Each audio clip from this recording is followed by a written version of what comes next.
जिस लहजे में बात कर रहे हैं ये मेरे लिए बहुत गंभीर विषय है। कुर्ता फाड़ना कोई हमारा शौक नहीं है, ये एक लाचारी, एक मजबूरी है, एक प्रोटेस्ट करने का तरीका है और अंतिम दिन तक ये प्रोटेस्ट चलते रहेगा। यही कहना चाहूँगा अंत में इस बात पर, इन्होंने देखा फाड़ा है, इसके अंदर जय श्री राम निकल रहा है। दो चीज एकदम स्पष्ट दिख रहा है हम लोगों को, एक तो राम के नाम पर कांग्रेस का वोट तमाम करने का काम भी जेएमएम कर रही है, ये भी चल रहा है। देखते हैं कौन इस महावीरी झंडे को रुकने वाला माई का लाल है। झारखंड विधानसभा के अंदर और बाहर हजारीबाग में रामनवमी शोभा यात्रा में डीजे बजाने पर रोक का मामला गूंजता रहा और एक दिलचस्प मोड़ तब आया जब हजारीबाग के विधायक मनीष जायसवाल ने विरोध करते हुए अपना कुर्ता फाड़ दिया और कहा कि मैं लाचार होकर ऐसा कर रहा हूं। क्या कहा उन्होंने, आइए हम आपको सुनाते हैं। बहुत दिनों से मुद्दों पर हम लोग सरकार का ध्यान आकृष्ट कराते थे। सबसे पहले नियोजन का मुद्दा था जिसमें मुख्यमंत्री जी का बयान आना है, तो टैक्टिक्स के तहत लगता है कि मुख्यमंत्री जी अंतिम दिन बयान देंगे ताकि हम लोग उसका कुछ काउंटर नहीं कर सके।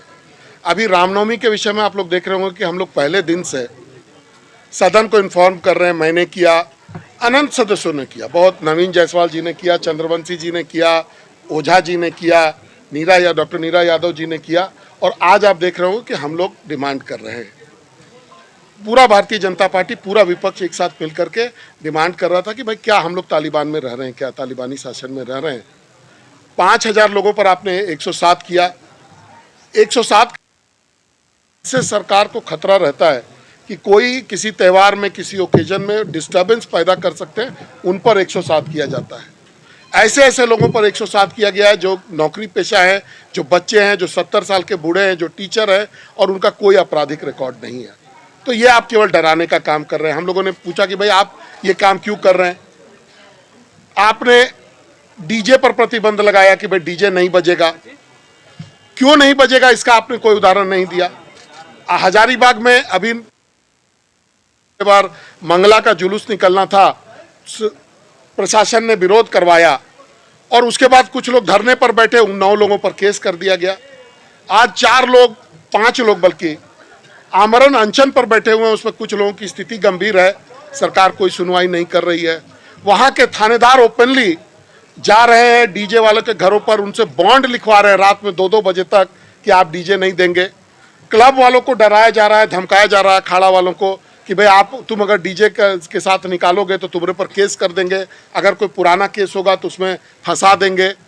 तो हम लोग जानना चाह रहे थे भाई सदन चल रहा है, प्रमुख विपक्ष की भूमिका में हम लोग हैं, तो क्या हम लोग तालिबान में रहते हैं, क्या हम लोग तालिबानी शासन में रहते हैं, क्या झारखंड में हिंदू होना गुनाह है, ये हम लोग जानने का प्रयास कर रहे थे। आज हम लोगों ने जब जानने का प्रयास किया तो पहली बार अध्यक्ष जी ने एडजॉर्न कर दिया। बाद में फिर जब हम लोगों ने जानने का प्रयास किया, मेरा यही मांग था कि भाई आप सरकार से उत्तर दिलवा दीजिए कि ऐसा क्यों हो रहा है, या सरकार क्या इसमें इंटरवीन करना चाहती है कि नहीं करना चाहती है। तो बस हो गया, बस सर आपका सूचना आ गया। तो हम लोग सूचना देने के लिए थोड़े ही हैं। इतना महत्वपूर्ण विषय है राज्य का, पूरे राज्य से बड़ा राज्य अगर आप रामनवमी देखेंगे तो ये हजारीबाग से शुरू होता है। तो क्या इस विषय पर इस सदन में सरकार का उत्तर आना चाहिए था कि नहीं आना चाहिए था। अब मैं बेबस होकर के, जब मेरे पास कोई विकल्प नहीं बचा तो मैंने प्रोटेस्ट के लिए अपना कपड़ा फाड़ा है। और मैंने अपना कपड़ा ही नहीं फाड़ा, इस सदन का जो ये है उसको भी हमने तार तार करने का प्रयास किया कि ये सदन में किसी को प्रोटेक्ट नहीं किया जा सकता, कोई इशू पे एड्रेस नहीं किया जा सकता है। आप मंत्री जवाब देंगे, दिखवा लेते हैं, देख लेंगे, बैठिए, बस यही है। सदन चल रहा है, इतना महत्वपूर्ण मुद्दा है, कार्रवाई होनी चाहिए थी। आज आपके माध्यम से भी हम लोग मांग करते हैं कि वहां जो हिंदुओं पर दमन हो रहा है, जो अत्याचार हो रहा है, उसको तुरंत सरकार उस पर अविलंब रोक लगाए। इरफान अंसारी कह रहे हैं कि मनीष जायसवाल नाटक कर रहे हैं और हम लोग साथ में मिलकर रामनवमी मनवाएंगे। इरफान अंसारी जी बांग्लादेशी हैं और उनके वक्तव्य को हम लोग गंभीरता से नहीं लेते हैं।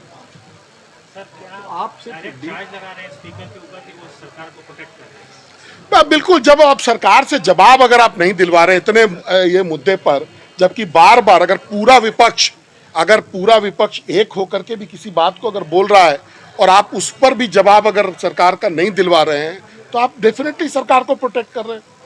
और यह सरकार तुष्टीकरण की राजनीति कर रही है। दो चीज एकदम स्पष्ट दिख रहा है हम लोगों को। एक तो राम के नाम पर कांग्रेस का वोट तमाम करने का काम भी जेएमएम कर रही है, यह भी चल रहा है। और साथ ही साथ हम लोगों का विरोध करके एक तबके को खुश करने का प्रयास ये सरकार कर रही है, दिख रहा है। ये एकदम साफ है, स्पष्ट दिख रहा है हम लोगों को। तो क्या हम लोग मूक दर्शक बन करके बैठे रहेंगे?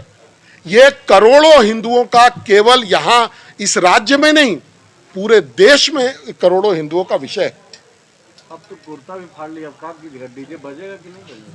देखिए, ये आप जिस लहजे में बात कर रहे हैं, ये मेरे लिए बहुत गंभीर विषय है। कुर्ता फाड़ना कोई हमारा शौक नहीं है, ये एक लाचारी, एक मजबूरी है, एक प्रोटेस्ट करने का तरीका है। और अंतिम दिन तक ये प्रोटेस्ट चलते रहेगा जब तक कि हिंदुओं का सम्मान, वो राइट और वो जो पहचान है हजारीबाग की रामनवमी की, वो नहीं मिल जाए।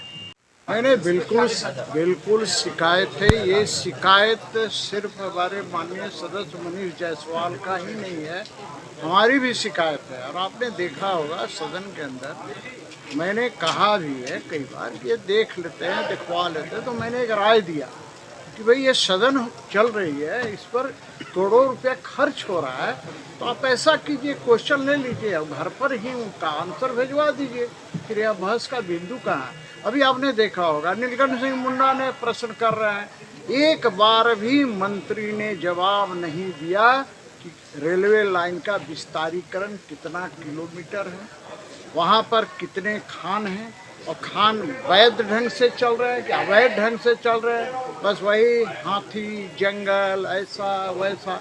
मेरा ये कहना है कि भाई इस तरह से सदन नहीं चलते, और इतिहास में ये लिखा जाएगा।